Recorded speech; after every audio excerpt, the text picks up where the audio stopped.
Welcome to our relationship chat today, diving into some outdated relationship myths. We're looking at ideas that many couples struggle with, right?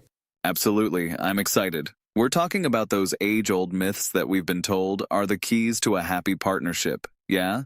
Exactly. One of the myths we see a lot is that compromise is the key to a healthy relationship. But it's not as black and white, you know? Yeah, Sometimes compromise leaves couples feeling, well, a bit resentful if they're always giving up too much. that's interesting because it really challenges the traditional notion, doesn't it? I mean, who hasn't heard, just meet halfway?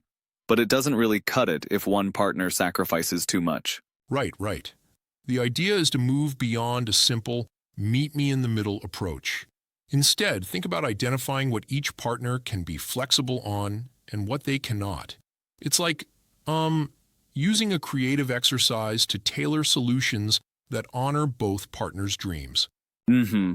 So it's not just about splitting the difference, but more like designing a custom pathway for each situation. Exactly. And this notion leads us to another myth. Open communication is the key. Now, don't get me wrong, communication is essential, but it's about timing and context, too. You Yeah. know, talking when your partner is clearly busy or stressed doesn't lead anywhere productive. Right. It reminds me of that scenario where someone starts unloading their frustrations, and the other isn't really in the headspace to really listen. It's more about checking in before diving into sensitive topics. Absolutely, check in first. Be mindful of whether it's the right moment. Like, is your partner actually free to engage, or are they in the middle of something? Discovering that nuance is what separates effective communication from mere chatter. Exactly. It's that delicate balancing act. Then there's the myth about don't sweat the small stuff. Now, if you ask me, that's a bit tricky. Yes, oh yes. Sometimes what we call small stuff isn't so small after all. For many couples, those moments where one partner feels overly sensitive or the other seems insensitive are actually signals of deeper underlying issues. Yeah. It's like when details keep piling up. So, you're suggesting that instead of dismissing those minor points, couples should actually try to understand how they process emotions differently? Exactly, exactly. Neuroscience tells us that men and women might process decisions differently. Think of men compartmentalizing and women making broader associations. And this dynamic isn't strictly tied to gender. It's more about individual brain wiring. That's fascinating. So, it's really recognizing different emotional styles? That can definitely help partners not take things so personally. Absolutely. Moving on. Another myth is that intimacy decreases in long-term relationships. I mean, why would it? The magic is in the day-to-day connection. So, what's the counter to that myth? Is it about keeping a little romance alive? Yes, indeed. The solution is to cultivate an atmosphere of connection. Schedule intimate moments, regular date nights, even alternate. Who plans those little surprises? It's like intentionally creating new adventures together, not just letting things fizzle out.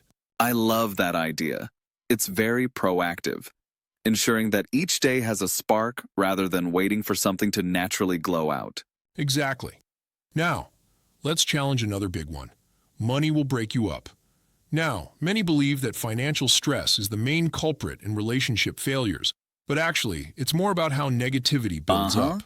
Dr. John Gottman actually points to contempt as the top predictor of divorce. Right, and there's that magic ratio he talks about, isn't there? Yes, yes. In happy relationships, it's like a 5.1 ratio of positive to negative interactions during conflicts, 21 when not in conflict. It's about cultivating appreciation, such as taking time, even every evening, to share a few things you're grateful for about one another. That practice can really toss negativity aside. It's like building an emotional bank account with little deposits of love and gratitude, which can really buffer against any withdrawals of negativity. Exactly right. And speaking of buffering, let's look at another common myth. Either you talk everything through immediately or just keep the peace by not making a fuss. But reality? One partner might need to process right away, while the other needs some space. It's a valid point. I've seen situations where one partner really wants to hash it out, while the other just feels overwhelmed. So, what's the recommended approach? The key is scheduling a timeout. Like agree on a specific break, say 20 minutes or even an hour, to let emotions settle. Then come back and engage in the discussion with a calmer mind. It's all about having a plan for reconnection. That makes a lot of sense. It's sort of like taking a breather during a workout, right? Exactly. Now, the final myth we tackle is the good old never go to bed angry. Now, hear me out here. It's not about holding grudges until morning. Instead, it's about not forcing resolution when you're both exhausted. Right. It's unrealistic to expect deep, meaningful conversation after a day of making tens of thousands of decisions. Precisely. Instead, what many experts suggest is to reaffirm your love, promise to revisit the conflict with fresh minds, and schedule a concrete time to talk before sleep. It can be as simple as saying, "I love you, let's tackle this tomorrow." Yeah. When we can really focus. That acknowledges both the issue and your commitment without overloading your tired minds. So, in a nutshell, it's about timing and mutual care in navigating through conflicts. Right on. And let me throw in a little challenge here. While these tools are scientifically supported and have worked for many couples, don't you think sometimes there's a risk of oversimplifying complex, deep-rooted issues just by following set rituals? I see your point. While these methods work in many instances, each relationship is, unique. It might be, too formulaic if applied rigidly. Exactly. It's important to treat these strategies as flexible guidelines, not one-size-fits-all cures. They provide, structural support, but each couple must also honor their unique dynamics. That's a really balanced approach, appreciating proven methods while adapting them to your own relationship's quirks. Exactly. It's all about understanding the science behind connection, and then creatively wearing that knowledge to tailor your own relationship workshop at home. And let's not forget, these insights come from solid research and practitioners like Dawn Smith and her peers, who have coached thousands of couples.